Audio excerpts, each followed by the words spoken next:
주님의 몸된 성전에 찾아 나와서 함께 예배할 수 있게 된 것을 감사합니다. 여러분들의 발걸음을 주님께서 기뻐하시고 여러분의 삶 가운데 늘 동행하여 주시는 줄로 믿습니다.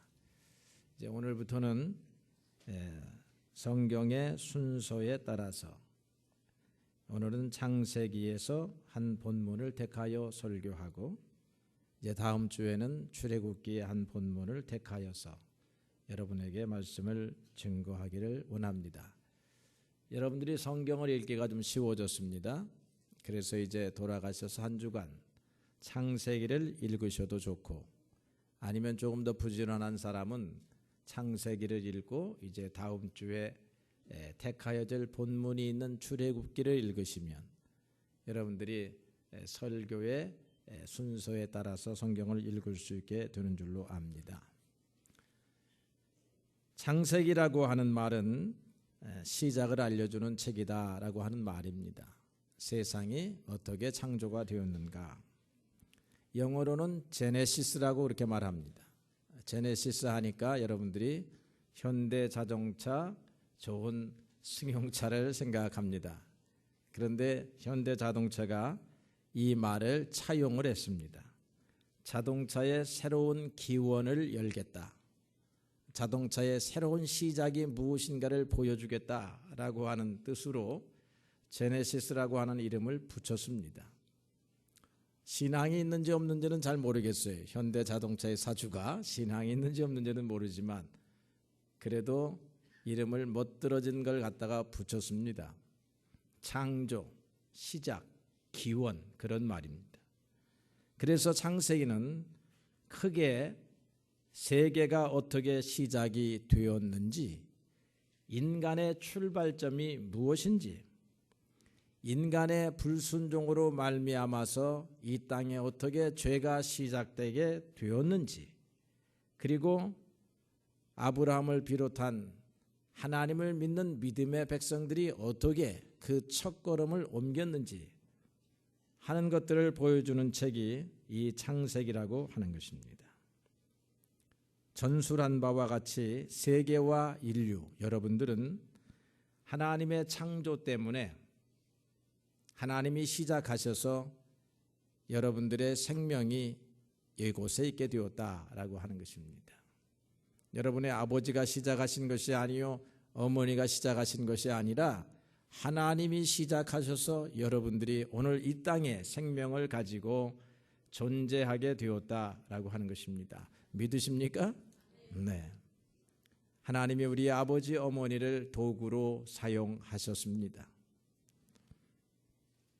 어떤 우연적인 사건이 아니고 그냥 생겨난 것이 아니고 확실한 하나님의 계획에 의해서 시작된 것이 우주의 역사요 인류의 역사라고 하는 것을 창세기가 확고부동하게 증거하고 있고, 우리는 이것을 과학적으로는 증명할 수 없지만 믿음으로 아멘하고 살아가는 것입니다. 창세기를 보게 되면 1장부터 11장까지는 원역사라 그래가지고 과학 이전의 시대, 역사 이전의 시대, 인류가 지혜를 가지고 무엇을 꼼꼼히 기록해가지고 여러분들에게 전달해준 그런 시대의 이야기가 아니고, 믿음의 사람들이 하나님의 영감을 받아서 신앙으로 고백한 세계가 창세기 1장부터 11장의 말씀입니다. 이제 12장 아브라함부터 들어오게 되면 이제 역사의 시대로 들어오게 돼요. 과학의 시대로 들어오게 됩니다. 기록의 시대로 들어오게 돼요. 그래서 우리는 그때는 하나하나 살펴서 알 수 있지만 인간이 창조가 되었다, 우주가 창조가 되었다 하는 것은 하나님을 믿으니 하나님께서 시작한 것이라고 하는 것을 믿는 것입니다. 그래서 세상의 과학자들은 인간이 어떻게 시작되고 세상의 우주가 어떻게 시작되었는지 하고 생각해 보니 추론하고 추론하다 보니까 그 첫 시발점을 우연이라고 하는 말로 잡았습니다. 우연히 한 점에서 시작되어 팽창하여 어느 날 그것이 폭발을 하더니 우주가 생기게 된 것입니다. 여러분, 우연히 이런 거창한 우주적인 이야기를 이야기하기 이전에 여러분의 삶에서 일어나는 우연적인 사건을 이해해 보면 이 말의 진정한 의미들을 알아챌 수가 있습니다. 우리는 우연히 보이는 사건들을 경험하면서 살아갑니다. 성경적 예를 든다면 룻기를 보게 되면 하나님께서 모압의 여인 룻의 마음을 감동시켜 가지고 그의 시어머니 나오미를 따라서 예루살렘으로 들어오게, 베들레헴으로 들어오게 됩니다. 그래서 하나님은 이 룻에 대한 계획을 가지고 있었습니다. 그런데 아직 룻이나 나오미는 그들의 향한 하나님의 계획을 잘 모르지요. 당장 급한 것이 내일의 끼니의 양식입니다. 그래서 자기의 밭은 없습니다. 그러나 양식은 구해야 했습니다. 그런데 마침 추수 때입니다. 그래서 추수를 하고 떨어지는 이삭을 주울 수 있는 기회가 생겼습니다. 그래서 오늘은 어떤 밭을 가서 이삭을 주울까 생각을 했다는 것입니다. 그래서 룻기 2장 3절에 보니까 룻이 가서 추수를 하는 베는 사람들을 따라 밭에 가서 이삭을 주우려고 하는데 우연히 보아스에게 속한 밭에 이르게 되었더라. 그렇게 기록을 합니다. 성경은 우연이라고 하는 단어를 썼지만 이미 이 룻기를 기록하고 있는 저자는 이 우연이라고 하는 사건을 통해서 하나님이 룻을 어떻게 인도해 가고 있는가 하는 것을 보여주고 있다라고 하는 것입니다. 열왕기상 22장 34절에 보게 되면 아합 왕이 아람과 싸우러 나가려 할 때에 선지자 미가에게 물어봅니다. 선지자여, 오늘 이 싸움에 나가면 우리가 이길 수 있겠느냐라고 그렇게 묻는데 미가야가 나가면 집니다. 패배해요. 죽습니다. 그렇게 하나님의 말씀을 받아서 전달을 해줍니다. 그런데 아합은 하나님의 말씀을 듣기는 들었지만 자기의 생각에 남쪽 임금과 동맹을 해서 북쪽 하나를 치는 것은 그 당시 전력적 우위에 있는 자기들이 충분히 할 수 있는 일이라 이렇게 생각을 했습니다. 마음만 먹으면 옛날에 빼앗겼던 땅을 되찾을 수 있을 것 같은데 이상하게 선지자에게 물어보았더니 선지자가 나가십시오 하지 않고 나가면 안 됩니다. 그렇게 말하는 것입니다. 그래도 인간의 욕심은 하나님의 말씀보다 앞서는 것이어서 믿음으로 살지 아니하면 하나님의 말씀보다 우리 욕심이 앞서게 됩니다. 앞서는 것이어서 욕심을 따라서 나가게 되는데 지혜는 있어가지고 혹시 내가 죽을지 모르고 표적이 될지 모르니 변장을 하고 가야 되겠다 생각을 해가지고 왕복을 벗고 장군복을 입고 변장을 했습니다. 적군의 표적이 되지 아니하려고 했는데 그런데 이 아람의 군대가 아합 왕을 찾아서 이렇게 두리번거리면서 화살을 쏘려고 하니 아합 왕은 보이지 않는 것입니다. 그래서 에라 모르겠다 하고 이렇게 쏘고 저렇게 쐈는데 우연히 쏜 화살에 성경이 이렇게 기록했습니다. 한 사람이 우연히 활을 당기어 이스라엘 왕의 갑옷 솔기를 쏜지라. 그냥 우연히 날아온 화살에 맞았다는 것입니다. 우연히 날아온 화살이 갑옷의 이 이음새 사이에 박히게 돼가지고 결국은 아합이 그곳에서 피를 많이 흘려서 죽게 되는 것입니다. 사람의 눈으로 보았더니 우연적인 사건이었으나 그 배후에는 필연적인 하나님의 섭리가 작용했다라고 하는 것이지요. 여러분들이 오늘 이 지연교회 이 자리에 앉아 있는 것 우연적인 사건입니다. 저는 우연히, 정말로 우연히 어떤 사람이 걸어온 전화 때문에 신학교를 가게 돼가지고 이렇게 저기 뒤에 있는 아리따운 아가씨를 아내로 맞이했는데 우연히 되었습니다. 그런데 지금에 와서 고백하니 하나님의 인도였구나 그렇게 생각을 한다는 것입니다. 하나님의 인도는 믿음이 없는 사람들의 눈에는 우연히 보이는 것이나 믿음이 있는 사람들의 눈에는 그것이 하나님의 인도라고 하는 것입니다. 하나님은 이렇게 인간적인 사건을 통해서 당신의 일을 진행해 가시는데 믿음이 없는 사람들의 눈에는 우연적인 사건이요 믿음 있는 사람들의 눈에는 모든 것이 하나님이 합력하여 선을 이루시는 사건이라고 할 것입니다. 이처럼 세계와 인류는 하나님의 창조에 의해서 하나님이 시작하셔서 된 것이다 라고 하는 것입니다. 그래서 창세기 1장 1절의 말씀에 하나님이 태초에 천지를 창조하시느니라 말씀했고 창세기 2장 7절에 하나님이 땅의 흙으로 사람을 지으사 그 코에 생기를 넣으시니 사람이 생명이 되었다라고 말하고 있습니다. 그래서 이 사람은 하나님의 말씀을 출발점으로 해서 살아가야 하는 것입니다. 그런데 아담이 실패를 합니다. 하와가 실패를 해요. 하나님의 말씀을 삶의 출발점으로 삼고 생각의 출발점으로 삼고 행동의 출발점으로 삼아야 하는데 하와가 자기를 유혹하는 자 사탄의 말을 생각과 결단의 출발점으로 삼았으니 여기에서 인간의 불행한 역사가 시작이 되고 죄가 시작이 되고 인간에게 심판이 선고가 된다라고 하는 것입니다. 하나님의 말씀을 출발점으로 삼기 위해서는 잠언서 1장 3장 2절의 말씀을 이렇게 기록합니다. 너희의 이 하나님의 말씀을 내 목에 매며 내 마음판 가슴판에 새기라. 하나님의 말씀을 가슴판에 새기고 날마다 목에 메고 살지 아니하면 여러분의 행동과 여러분의 결단의 출발점이 세상의 것이 되어버리고 하나님의 말씀이 되지 아니하는 것입니다.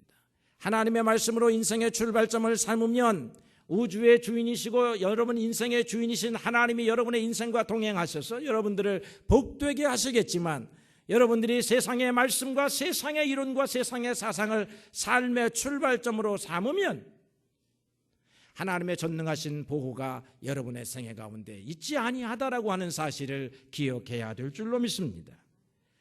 인간은 자존적인 존재가 아닙니다. 스스로 있는 존재가 아니에요. 하나님만이 스스로 있는 존재입니다. 그래서 인간은 하나님을 버리게 되었더니 스스로 있는 존재가 된 것이 아니라 무엇인가를 또로 의지하게 되었는데 무엇인가를 의지하다 보니까 그것이 우상숭배가 되었다라고 하는 것이죠. 그래서 사람들은 자연을 숭배하기 시작했습니다. 해를 숭배하고 달을 숭배하고 별을 숭배하고 산을 숭배하고 산천 경계를 숭배합니다. 우리가 다스려야 할 자연을 숭배하게 된 것입니다. 우리가 다스려야 할 동물을 숭배하게 되었습니다. 소를 숭배하고 뱀을 숭배합니다. 용을 숭배합니다.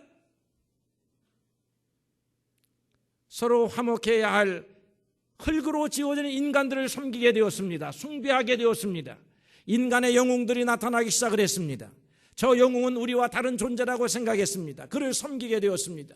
그 앞에 무릎을 꿇게 되었다라고 하는 것입니다. 또 어떤 사람들은 돈의 무릎을 꿇습니다. 권력의 무릎을 꿇습니다. 인간의 지혜의 무릎을 꿇습니다. 한 사람으로 말미암아 들어온 이 죄, 아담으로 말미암아 들어온 죄, 하나님을 버리고 다른 것을 택한 이 죄가 오늘로 하여금 수많은 우상 숭배의 양상을 낳게 되었다라고 하는 것입니다. 그래서 바울은 로마서 2장 1장 25절에 이렇게 단식합니다. 사람들은 하나님의 진리를 거짓으로 바꾸어서 창조주 대신에 피조물을 섬기게 되었다라고 말하고 있는 것입니다. 피조물 중에 으뜸은 사람인데요, 이 사람이 피조물들을 섬기게 되었으니 하나님을 떠난 자의 결과라 할 것입니다. 이러한 때에 하나님께서 창세기 12장에서 아브라함을 불러내십니다. 너는 내가 살고 있는 땅, 내가 난 곳, 너의 아버지의 집을 떠나서 내가 네게 보여주는 땅으로 가거라. 창세기 12장 4절의 말씀에 보니까 아브라함의 행동이 이렇게 기록이 되어 있습니다. 아브라함은 주님의 말씀대로 길을 떠났다라고 그렇게 기록합니다. 가족과 고향에 소속되는 것은 생명을 보존하는 길입니다. 가족과 고향을 잃어버린 사람은 생명을 잃어버린 사람들과 같을 것입니다. 안전을 보장해주는 공동체를 떠나서 우리가 지금까지 의지하던 의지처를 떠나서 오직 하나님을 의지하기 위해서 삶의 환경을 바꾼다고 하는 것은 예나 지금이나 다 어려운 것입니다.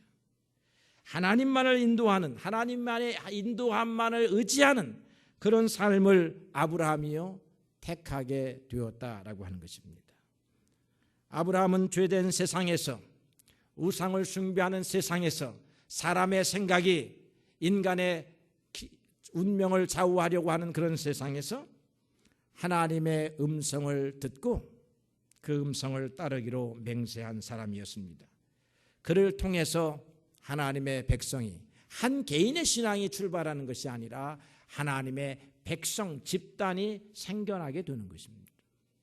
그런 면에서 우리도 믿음으로는 아브라함의 계보에 있는 사람들이라 할 것입니다. 곧 우상을 숭배하는 세상에서 하나님을 섬기는 믿음의 백성이 출발했다라고 하는 사실을 창세기가 보여주고 있다라고 하는 것입니다. 옛날 일제시대 때에 신사참배 문제로 감옥에 갇혔던 박연세 목사님이라고 하는 분이 있었습니다. 한국교회사에 나오게 되는데요, 재판관이 그를 향해서 물었습니다. 재판을 붙잡아다 재판을 하잖아요. 천황폐하가 높은가? 네가 믿는 예수가 높은가? 이때 박연세 목사님이라고 하는 분은 예수 그리스도가 높습니다. 일본 천황도 예수님 믿지 아니하면 죽어서 지옥에 갑니다 라고 그렇게 말을 했습니다. 이 목사님은 3년형을 선고받았습니다. 감옥에서 생활하는데 영양실조와 추위로 순교를 하셨답니다. 그런데 당시에 많은 목사들은, 박연세 목사님이나 님자를 붙입시다, 목사들은 이러한 질문 앞에서, 붙잡혀가서 이러한 질문 앞에서 천왕이 높습니다라고 했다는군요.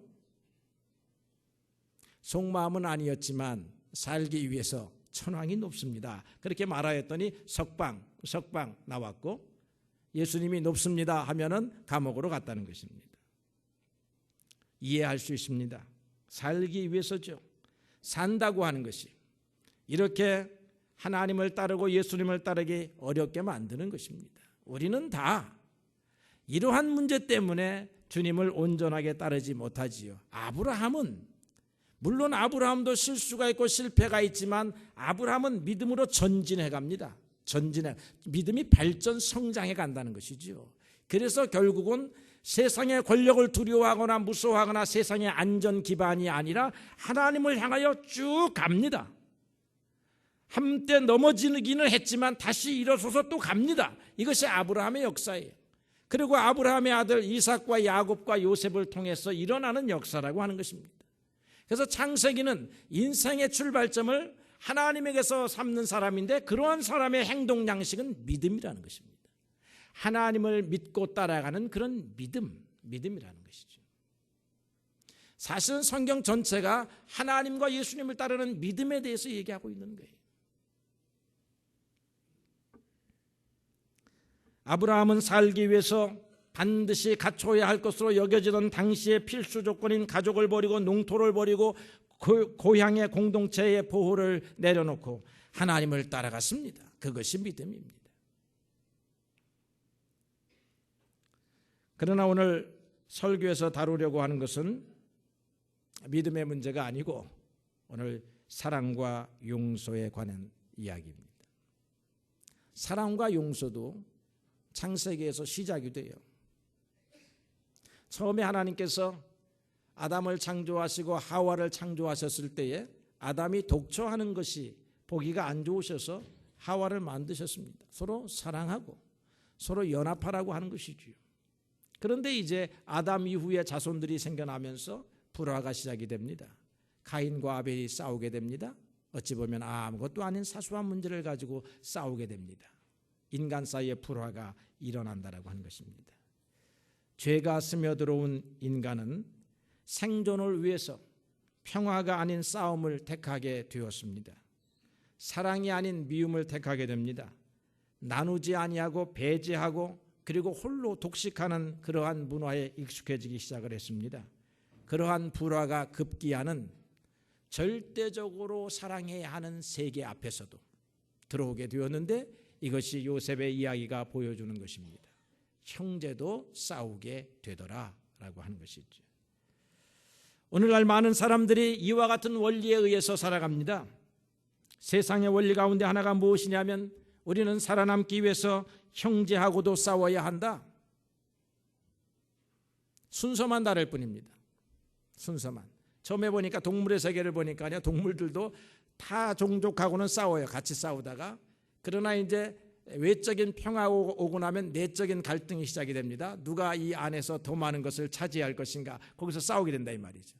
처음에는 형제하고는 안 싸우고 종족하고는 안 싸우다가 이제 외적과의 싸움이 끝나고 나면 이제 형제하고 싸우게 된다 이 말이죠. 우리는 밖에 나가서 이 사람하고 싸우고 저 사람하고 싸우고 그래요. 다 이유가 있습니다.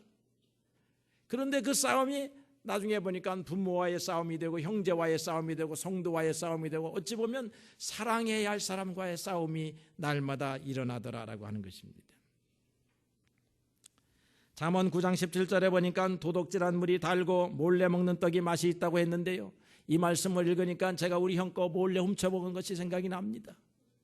우리 어머니가 그때는 먹을 것이 없으니까 형제들 것을 갈라놓습니다. 그러면 우리 형이 먼저 하나 갖고는 안 되니까 내 것을 남겨놓을 걸 훔쳐먹습니다. 그런 이야기를 우연히 듣고 나니까 나도 형님 것을 훔쳐먹습니다. 이렇게 몰래 먹는 떡이 얼마나 맛있는지, 훔쳐먹는 떡이 맛있는지 없으니까.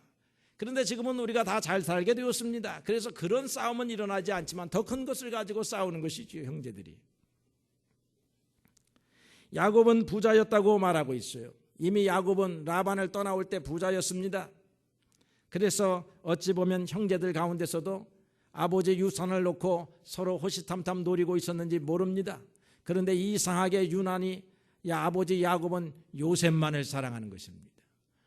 요셉만을 사랑하니까 당장 형들이 잘못하는 거, 자기들을 잘못했다고 말하는 아버지에게도 서운하고 그것을 일루는 요셉에게도 서운하고 급기야는 이러다가 아버지의 재산을 다 요셉에게 빼앗기지 아니할까 하는 생각까지 이르게 되지 아니하였을까, 그런 생각이 들어오게 되는 거지요.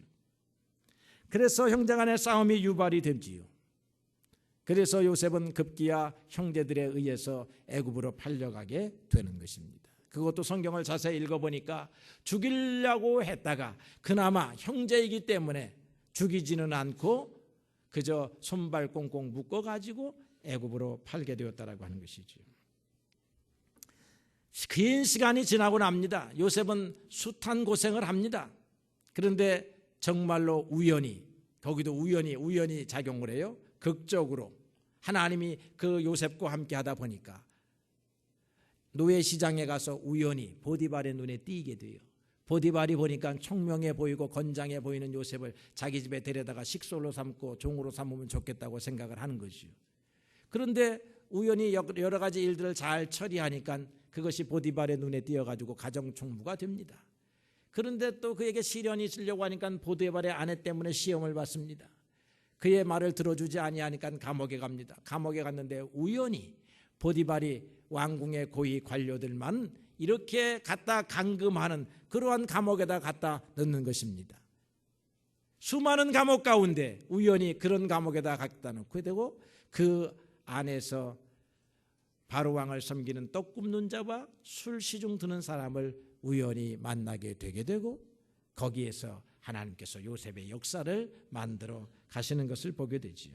그러다가 요셉이 결국은 지혜를 통해서 바로왕에게 인정을 받게 되고 애굽을 장차 큰 기근과 환난에서 구원할 사람으로 인정되어서 애굽의 총리가 됩니다. 그러고 난 다음에 이제 가나안 땅에 기근이 들어서 형제들이 양식을 사기 위해서 이 요셉에게 찾아오게 되고 그리고 자기의 신분을 밝히게 되고 그 다음에 이제 같이 좋은 데서 살다가 이제 야곱이 죽었습니다.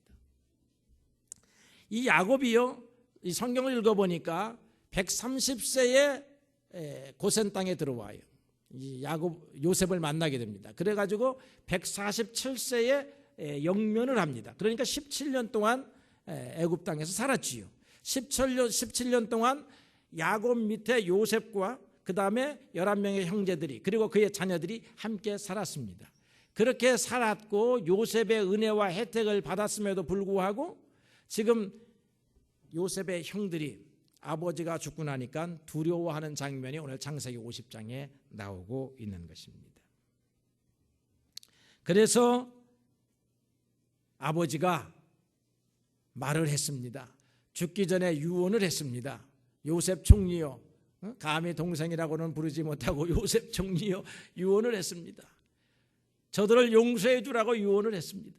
그러니까 지금 보니까 형제들이요, 가난과 기근에서는 구원을 받았는데 이 심령의 평강을 얻지 못하고 있는 거예요. 지금은 아버지 때문에 저 요셉이 우리를 용서해 주는가 보다 이렇게 생각하고 있는 거예요. 그거 보면 육체의 구원보다 심령의 평강이 얼마나 중요하다 하는 것을 새삼 배우게 된다라고 하는 것입니다. 여러분, 심령이 평안해야 되지요. 쫓아오는 사람이 없어야 되죠. 눈을 감으면 쫓아오는 사람이 있을 것 같고 나에게 해로운 일을 할 사람이 있는 것 같으면 그 심령이 평안하겠습니까? 심령의 구원이 진정한 구원이다 하는 생각을 해보게 됩니다. 잠언 17장 1절에 보게 되니까 마른 떡 한 조각만 있고도 화목하는 것이 고기가 집에 가득하고도 다투는 것보다 나으니라 했습니다. 여러분, 마른 떡 한 조각으로 해서 싸우다가 심령의 평강을 잃어버리지 말고 심령의 평강을 위하여 마른 떡 한 조각에 대한 욕심을 버리는 것이 어찌 보면 은혜가 아닌가 생각합니다. 요셉은 오늘의 요점입니다. 어떻게 해서 형들을 용서할 수 있었을까요? 그것은 요셉이 하나님을 믿는 사람이었기 때문이지요. 그러면 하나님을 믿는 사람은 어떻게 자기에게 잘못한 사람에게 복수하지 않냐고 용서할 수 있었을까요? 그것은 생각이 바뀌었기 때문인 것입니다. 요셉은 자신의 불행한 일 가운데서 하나님의 뜻을 보는 법을 배우게 된 사람이었다라고 하는 것입니다. 형들로 인해서 감당하기 어려운 고초를 겪었지만 그때마다 요셉은 하나님을 의지했습니다. 하나님은 그때마다 요셉을 위로하였고 요셉을 소망을 품는 사람으로 성장시켜 갔습니다. 그래서 요셉은 풀무에서 단련된 쇠처럼 강하게 단련되어져 갔다라고 하는 것입니다. 요셉은 자기에게 일어난 사건이 처음에는 원망스러웠을지는 모르겠는데 이 사건을 통해서 자기를 훈련시키시고 단련시켜 나가시는 하나님을 보다가 결국 애굽의 총리가 되고 나서야 이 하나님의 섭리를 깨닫게 되었다라고 하는 것입니다.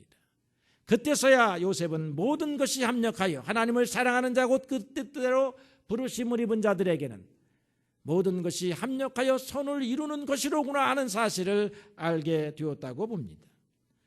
그래서 자기의 길은 하나님이 인도하신 길이라고 생각한 것이지요. 그래서 이렇게 형제들에게 말합니다. 형님들이 나를 이곳에 팔았다고 해서 근심하지 마소서. 하나님이 생명을 구원하시려고 나를 형님들보다 먼저 앞서서 보내셨습니다. 나를 이리로 보낸 이는 형님들이 아닙니다. 하나님이십니다. 하나님이 나를 바로의 아버지로 삼으셨습니다. 이 애굽의 온 집안의 주로 삼으셨습니다. 애굽의 통치자로 삼으셨습니다. 요셉의 고백입니다. 내가 고초를 겪은 것은 하나님께서 하신 일이요. 내가 영예를 누리는 일도 하나님께서 하신 일입니다. 이게 요셉의 고백이었습니다. 보통 사람들의 고백 어떻습니까? 믿지 않는 사람들의 고백. 내가 고초를 겪은 것은 너 때문이요. 내가 영예를 얻은 것은 나 때문이다. 이게 우리들의 생각입니다. 믿음의 사람들은 생각이 바뀌었어요. 하나님이 그 인생에 개입하시는 분이라고 하는 것을 인정하게 되었습니다. 비록 사람 때문에 눈에 보이는 사람 때문에 고초를 겪었지만 여기에도 하나님이 나를 위한 계획이 있으시다 생각을 한 것입니다. 그것을 통하여 단련되고 났더니 하나님께서 100배나 더 축복하시는 것을 보게 되지요. 참고 인내하는 자에게 축복하시는 하나님을 만나고 나니까 이 영예를 주신 이도 하나님이시라고 말하는 것입니다. 내가 고초를 겪는 것은 당신 때문이 아니라 하나님이 크신 계획을 가지고 하신 일이라고 고백하니 그에게서 겸손함과 그리고 성숙한 인격을 보게 됩니다. 내가 영예를 얻은 것은 하나님이 주신 크신 은혜라고 고백하는 것을 보니 그에게 참으로 굳건한 신앙, 참된 신앙이 있다라고 하는 사실을 보게 되는 것입니다. 여러분, 신앙이 우리 가운데 들어오게 되면 우리 마음속에 있는 혼돈과 어두움이 정리가 되는 것입니다. 하나님이 천지를 창조하실 때에 혼돈에서 질서로 만드십니다. 어둠에서 빛의 세계로 만드십니다. 창조의 역사라고 하는 것은 이 두 가지 특징을 갖습니다. 혼돈이 정리가 되어서 질서가 생기는 것입니다. 어두움이 빛으로 바뀌게 되는 것인데요. 여러분들이 신앙을 갖고 주님을 여러분의 마음속에 모시게 되면 여러분의 심령 속에 있는 모든 혼돈, 이해되지 않는 혼돈이 질서가 생겨나게 돼요. 이해가 된다 이 말이에요. 그 다음에 여러분 마음속에 있는 어두움, 두려움, 걱정이 다 어둠이에요.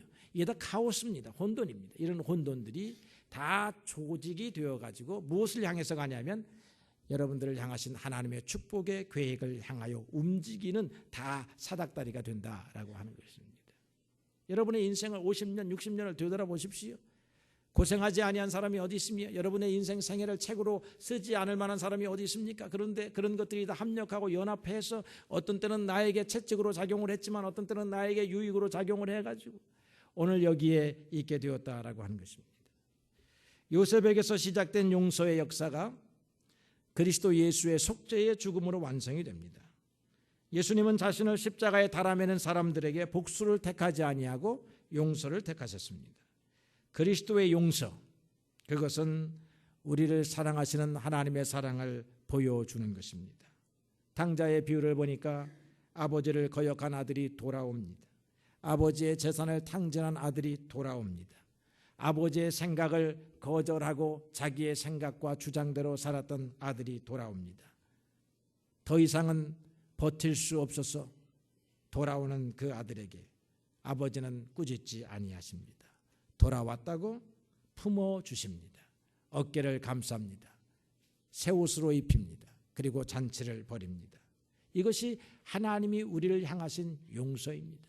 우리에게 죄를 묻지 아니하십니다. 왜냐하면 방향을 하나님을 향하여 바꾸었기 때문입니다. 아브라함처럼 이제는 세상의 소리로 듣지 아니하, 세상의 소리를 들어보았더니 탕자처럼 실패했습니다. 그래서 이제 하나님의 음성을 듣고 살기로 결심했습니다. 이게 회개입니다. 그래서 하나님을 향하여 몸을 돌렸습니다. 방향을 바꾸었습니다. 이제 하나님이여 말씀하시옵소서, 내가 듣겠습니다 라고 살아가는 것이 믿음인데 그 믿음대로 살겠습니다 하고 주님 앞으로 돌아오니 주님이 지금까지 지었던 모든 죄를 묻지 아니하시고 품으셨다라고 하는 게 우리 주 예수 그리스도를 통하여 우리에게 주신 용서의 의미라고 하는 것입니다. 그렇다고 하면 우리는 어떻게 살아야 되느냐? 창세기의 전반부는 믿음으로 살라고 하는 것이죠. 후반부는 사랑으로 살라고 하는 것입니다. 하나님은 세상을 창조하셨고 인간을 창조하셨습니다. 그리고 하나님은 그 인간들끼리 어떻게 살라고요? 평화롭게 살려고. 그 다음에 그 인간들이 이 피조물을 어떻게 다루라고요? 평화롭게 다루라고. 오늘날 세상의 모든 문제는 이 하나님의 원리와 법칙을 벗어났기 때문에 오는 것입니다. 수많은 환경적인 재앙들은 인간이 인간을 위한 욕심만을 부리다가 이렇게 나타나는 것이죠. 인간의 욕심은 여러분 앞으로 끝도 없이 계속될 것입니다. 문명의 이름으로 계속될 것입니다. 과학의 이름으로 계속될 것입니다. 이렇게 욕심을 향해서 살아가는 세상과 비교해서 믿음의 사람들은 어떻게 살아야 하는가? 하나님을 믿고 살아야 하며 하나님이 주신 모든 피조물들을 사랑하면서 살아야 하는 것입니다. 그게 창세기가 우리에게 주는 교훈이라고 하는 것입니다. 여기에 하나님께서 함께 하십니다.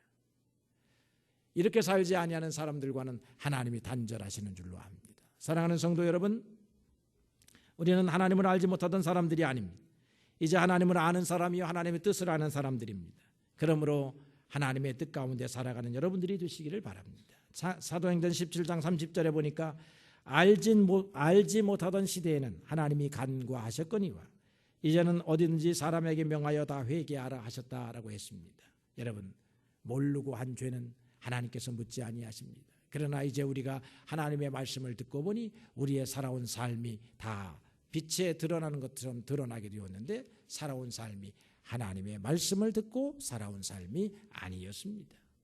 하나님의 말씀을 듣고 살아가는 사람, 하나님의 말씀을 여러분들의 삶의 최초의 행위의 첫 단추가 되는, 하나님의 말씀이 여러분의 생각과 결단의 첫 출발이 되는 그러한 생애가 여러분의 삶 속에 넘쳐나기를 주님의 이름으로 축원합니다.